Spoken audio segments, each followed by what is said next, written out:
Hey everybody, it's Maria, and today I'm doing the Beauty and the Beast tag. Obviously with the movie coming up, I'm really excited about it, like several other people, and one of my friends on BookTube came up with the tag, so I guess two of my friends.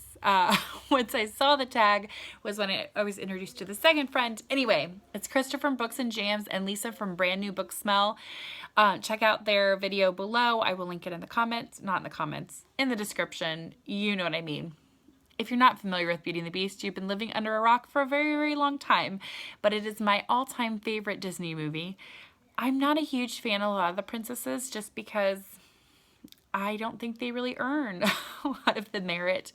Yeah, they're getting a little bit better with some of the more strong female characters in Disney. Mulan gets a lot of praise around our house, but Belle I love because of her kindness and sacrificial love, but also because she loves books. She's like every bibliophile's favorite princess. So that said, I will go ahead and read you the questions, my answers. The first is Belle, the book that offered you more than this provincial life, that took you on an adventure. And for this, I went with a nonfiction pick. Ian Mortimer has two different books, Time Traveler's Guide to Elizabethan England as well as Medieval England. And I thought these were really fun books to kind of transport you, not only just to seeing what the different people lived like, but you felt like you were there. You could smell the manure in the streets. You could hear the cries of babies being born in the house next door. There were so many neat things that I hadn't considered just because when we watch those movies, we don't see the mundane things. So I really appreciated those books. They're fun nonfiction reads, especially if you maybe like books set in that time frame. It's kind of a cool way to, I don't know, get into it as well. So that's a cool one. Number two, A Beast. The book, and I don't have most of these. Most of these are at the library. I need to figure out how to display the picture next to the cover next to my face on here. And if anybody could tell me that or direct me to a tutorial in the comments, it would be great. One of my viewers actually had that comment earlier, and yeah, I would love to show you most of these, but most of them are at the library because I don't buy all my books. So yeah, if anybody can tell me how to do that, that would be great. I've looked online everywhere and I don't think I figured it out. So number two, The Beast, the cover that does not match the inside. Which book had a cover that kind of put you off, but when you read it was just mind-blowing? And for this one, I'm actually going to tell you one that I don't think I read the physical copy of it, read it online, and it's available for free open source if I remember correctly, and it's Cory Doctorow's Little Brother. The cover is just a plain white cover with like silhouettes of teenagers and a big X behind them. And this was kind of a play off of 1984 Big Brother, if you've read that one before. But Little Brother is set post 9/11 time frame, and it is teen hackers who are trying to thwart the system. It was really cool. It was especially cool because I got to read it in a class with my husband. We did some online classes together just for fun. And he is a software engineer and knows a lot of the security behind what people are able to do online. So it was interesting to hear what he had to say, because some people would have thought it was more, oh, this could happen potentially. But he was saying, no, this stuff is happening. And I thought that was kind of a cool read to do with him. But yes, the cover was just kind of, it looked boring, but it was really a good book. Especially, I would love to read it fairly. I should reread it again just because I just read 1984. It'd be kind of a cool one to pick up again. Number three, Maurice. Which one got you out of your comfort zone? It was a little quirky or eccentric, but you ended up loving it. And this one, I'm going to go with Girl with All the Gifts. This one got a lot of hype on BookTube.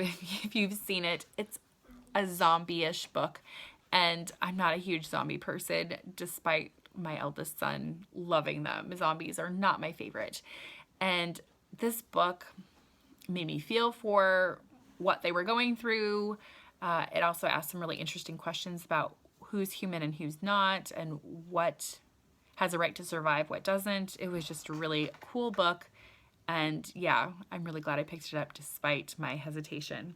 Number four, Mrs. Potts. Which motherly character just takes you in and makes you feel like family? And this one for me Mama Jode from Grapes of Wrath. While Mrs. Weasley is a great contender, Mama Jode really just, I don't think she blew her out of the water necessarily, but I really loved how she took in Casey and several other people and just gave them all that she had despite having very little. Number 5, Chip, what is your favorite kids book? And I have so many, but I think I'm going to go ahead and say The Fantastic Flying Books of Mr. Maurice Lesmore. This one always makes me feel warm and cozy, makes me remember that all of us are stories, all of us are important, and that books can transcend that as well as, yeah, prolong someone's legacy. And I just really love this book. Number 6, Gaston. Which arrogant character from a book made you laugh, smile, but you just kept rolling your eyes? And I'm going to have to go ahead and say Don Tillman from The Rosie Project. I did not like the Rosie effect, but Don Tillman in Rosie Project was so funny. He didn't know he was arrogant. He just knew he was right. He is the Sheldon Cooper of books, and I really enjoyed that a lot. Number 7 is Lumiere. Which smooth-talking Casanova do you really love? And I think I'm going to go with The Darkling from the Grisha trilogy by Leigh Bardugo. I'm not a huge person who gets sucked into romancy or dark characters. I mean, a little bit, but not on a usual everyday basis. And The Darkling, I felt like I wouldn't necessarily mind if he was whispering in my ear, just how hypnotic she wrote him as.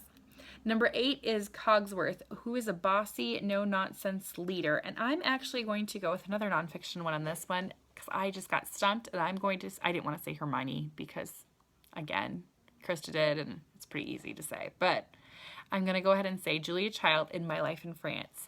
She managed to not only get an empire and a whole Food Network genre created, but she was able to kind of pull herself out of what she wanted. She knew exactly what she wanted when she was exposed to it. She managed to tell people yes and no when she needed to, and she managed to say it without everybody hating her. I mean, it was cool. She's a cool person. So yeah, I loved that memoir. So those are my picks for the Beauty and the Beast tag. And again, I'm not quite sure who doesn't love Beauty and the Beast. I think most people do. But how about if you're a mom? If you are a mom and you are probably going to have to go see Beauty and the Beast, whether you want to or not. No, if you're a mom or if you love it. I never wait for anybody to tell me when to do tags. So go ahead and do it. I tag you. And those are my answers. So I would love to hear in the comments if you've read any of these, what you think. Please like, subscribe. Yeah, and have a great day.